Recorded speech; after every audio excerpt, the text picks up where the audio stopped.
Саламатсыңарбы балдар, кезектеги силер менен кыргыз тили сабагын баштайбыз.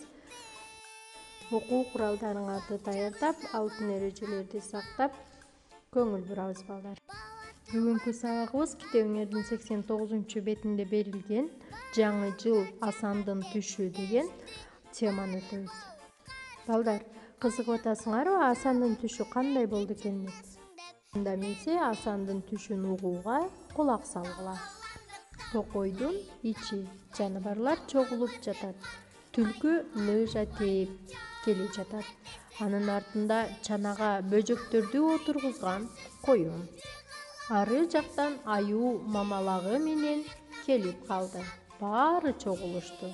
Ортого аяз ата болуп кийинген арыстан чыгып: "Эски жыл жаман болгон жок, ачка калган жокпуз. Эми жаңы жылды тосуп алалы. Ким күлкүлүү окуя айтып берет, кимдики жакшы болсо белек берилет" дейт. Ошондо жаныбарлардын арасынан коён чыгып, мындай окуя болду. Алдымдан карышкыр чыкты. Менин курсагым ачты, мен сени жеймин деди. Мен карышкыр байке, жалгыз мени жесеңиз тойбойсуз. Күтүп туруңуз, досторумду ээрчитип келейин дейт. Ошондо абдан тоесуң деп алдап кеттим деп коён кызыктуу окуясын айтып берет экен. Биринчи көнүгүү боюнча суроолорго ооз-эки жооп берип мага жөнөтөсүңөр балдар. Андан кийин дептерге жазуу үчүн 24-декабрь жаңы жыл асандын түшү деп теманы коюп 3-көнүгүүнү аткарасыңар. 3-көнүгүүдө көп чекиттердин ордуна Д мүчөсүн улайсыңар. Балдар, эсиңерде болсун, Д мүчөсү кырдаалга карата өзгөрөт. Кана эмесе биринчи сүйлөмдү карайбыз.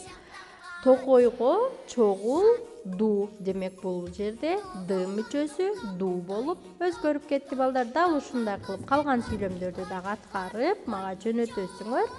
Андан кийин келгиле 4-көнүгүүдө диалогту ооз-эки аткарабыз.